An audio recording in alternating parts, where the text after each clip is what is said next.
And I knew in college about Larry Itliong, and at that time, I knew that there was nothing about him. But it floored me that some 25 years later, after college, there still wasn't a book about him, and whatever was there was very limited. And there are no books about our Filipino-American heroes for children that were from the community, writing from the community. So that opened the door, and that's when I called Dawn, and I thought, well, I always wanted to do a publishing house. I actually was inspired by a woman named Eileen Tabios, and she has a press called Meritage Press, and she publishes all these Filipino-American authors and also many other poets of different ethnicities. But I was so inspired, and I thought, oh my gosh, this woman just publishes whatever she wants, and she doesn't ask for permission. You know, as a writer and trying to get published all the time, and trying to be out there and working as a writer, it's kind of unheard of. You're pretty much begging, or you have friends and circles, and you're trying to get your stuff in journals and this and that, or you create those spaces for yourself, right? So when I was at California College of the Arts, I co-founded with Yumna Shlala, an artist and a creative writer, the Literary Arts Journal there, and because there was none. And so we had to create that space for ourselves of diversity. And so, again, this was just me when I did Bridge and Delta Publishing and created that. It was just another place for me to open up that space where I knew that the doors were kind of shut on me. I mean, I could continue to struggle, right, and just continue sending things out. But at the same time, it was like, well, you actually don't need to wait for permission. I mean, why don't you just do it? I mean, everybody here, the technology is caught up with whatever you want to do. You can much like the Filipinos in 1965. Exactly, exactly. And that was Bridge and Delta. So Bridge and Delta was actually, it's about growing up, the family. When we immigrated here, I was a toddler, but my mom's side of the family was already here since the 30s in Stockton, and then they had all 8 Manos. So we had a grandfather, his brother, and their cousins. All 8 of them bought a farm next to the Delta, and it was a farm where many generations of our family would go through. They'd drop off their kids. Everybody would go to family parties. But in order to get there from Stockton, you would have to go through 3 bridges. You'd have to go through 3 bridges, and you drove along the Delta, which was really scary because it's like a levee, and like you could fall in at any moment. I mean, the roads were pretty bad. They're making them a little bit better now, but so that's where the inspiration for Bridge and Delta was, because it was a home created by Manos that many generations passed through, and we actually, my family, was the last generation that passed through it. Jesse, I'm hoping I can ask you a piggyback question on this. So Dawn is a first-rate, academic historian. Her first book on Little Manila in Stockton, runner-up for the Frederick Jackson Turner Prize.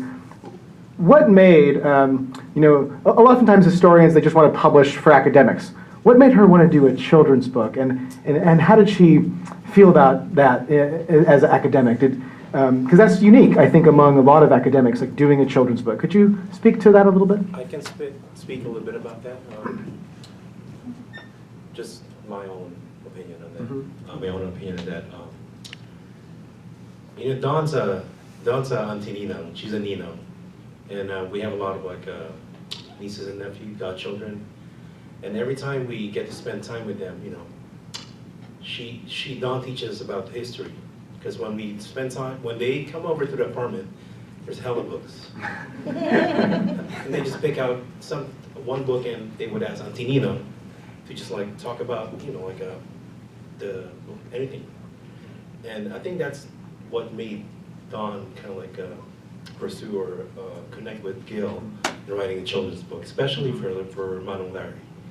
And I think the story was at that time, as a teenager or as a kid, she has never heard, or they didn't know about Manong Larry until after college. So that made her sad. So it's just an opportunity right now to introduce these type of books, children's books, our own heroes, Filipino-American heroes, starting with Manong Larry. So again,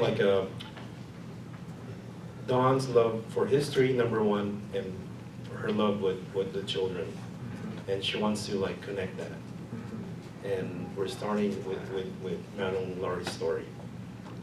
That's how I feel about that. Thank you, Jesse. Let's talk a little bit about Manon Larry, Gail. For those students in the room or young people who might not be familiar with who Larry Itliong is, could you talk a little bit about his legacy and how you went about telling this story? Because the story is about migration, and it's about labor, and it's about acculturation, and it's about the farm worker movement. I mean, talk a little bit about those conversations that you had with Dawn about how you're going to craft this story. I think for me, and Dawn was she was the history. This was her research, right? This is definitely her research and her knitting together everything that she found about Larry through public records, through transcripts at Wayne State University, of interviews that Larry did, letters, everything that she weaved together. And so for me, when we were working together, I really was about kind of who was this person, more like character development. How are we going to see this character grow from the beginning, where we see him being born in a small province, and then him fighting with his father about going to the United States. And so when we were putting the book together, people, there were some people that would laugh, and they were in the academic community, and they would say, I don't know how you're going to write a children's book about Larry Itliong, and they would laugh. And they said, we can't wait to read that,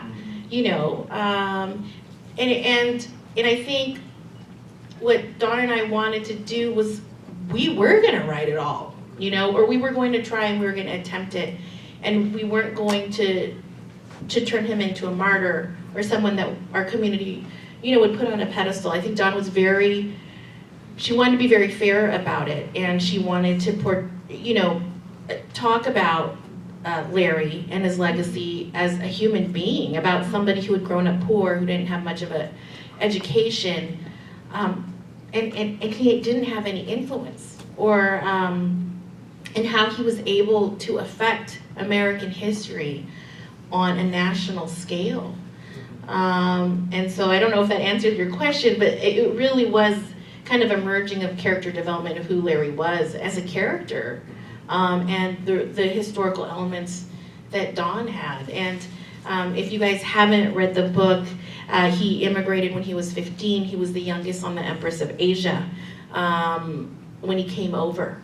And so he was, he came, he was so excited because, in the teachings in the Philippines, they were saying that the United States was the best country, in the world. And so he comes here and he's floored by what he sees. He comes here and he sees his uncle, and immediately his uncle, so he drops, he steps off in Seattle first. And his uncle sees him and says, hey, can I have $5? So he asks him for $5 first, and then he says, okay, I'm going to take you, to the Seattle where all the Filipinos were, and everyone was sitting there waiting for work. And he felt like he was in a different reality within what they were painting in the Philippines about the United States. And he had a wake-up call at 15 years old.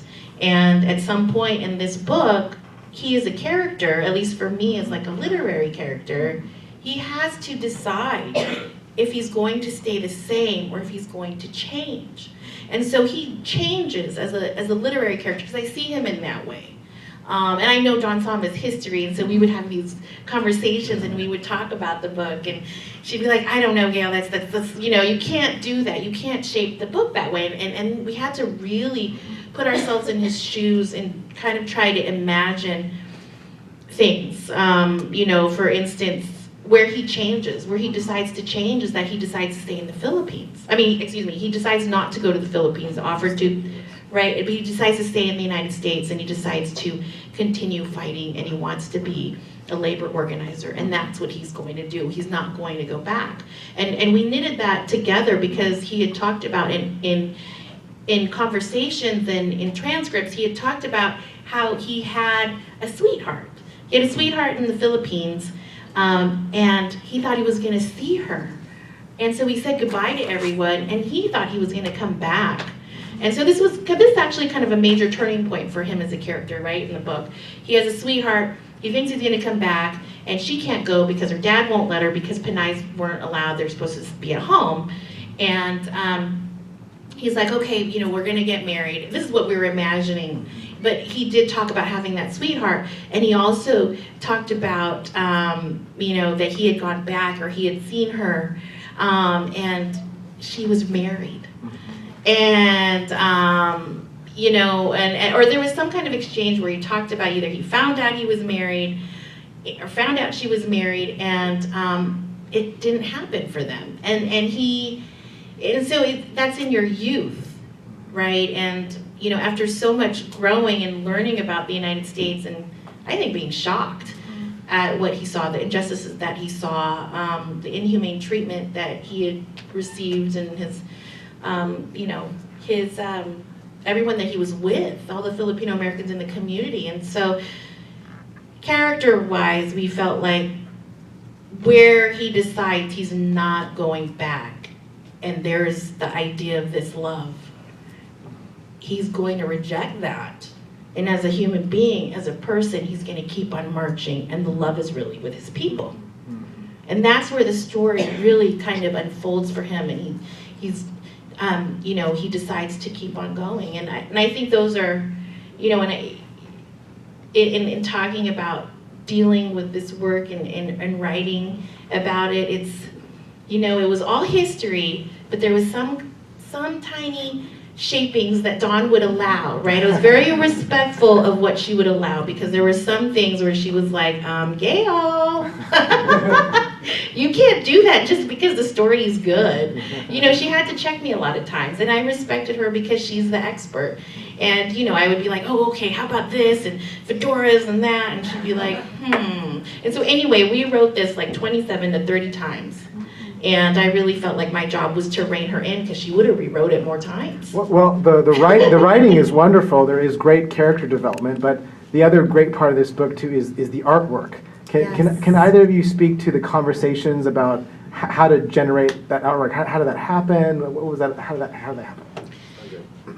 Andre Sabayan. And so we looked, you know, we're talking, and we thought, oh gosh, Andre, we had worked with him before in a theater that we were all part of called Bindlestiff in San Francisco. And it is part of Soma Pilipinas, which is, it's Soma Pilipinas, which is the Filipino neighborhood. And so we were all there for like over 10 years in that dark cell creating stories, and he was an illustrator and painting on the walls. And so we contacted him. He's from Vallejo, Filipino American. He had done a mural at San Francisco State University.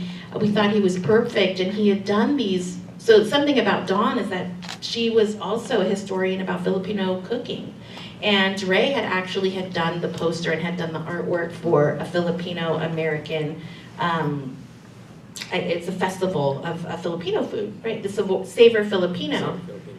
And so that's how, you know, we talked about it, and she loved his work. And so, you know, we both agreed, like mid-century modern, kind of the times of what was happening, and what kind of the design aesthetics were of the time that this was happening. And some of the things that we had to agree on, because we did not have time to really push this out, and Dre did not have time to really flesh out every page of the illustration. We had to agree on certain colors. So we couldn't you know, we couldn't do other colors just because we didn't have time.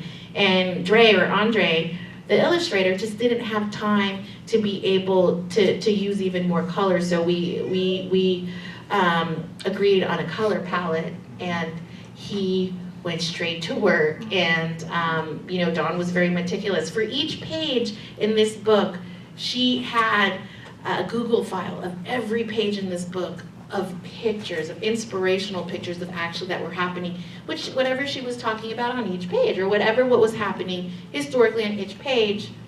Dawn had like files, you know, just a lot of pictures that Dre could pull inspiration from. And that's how meticulous she was.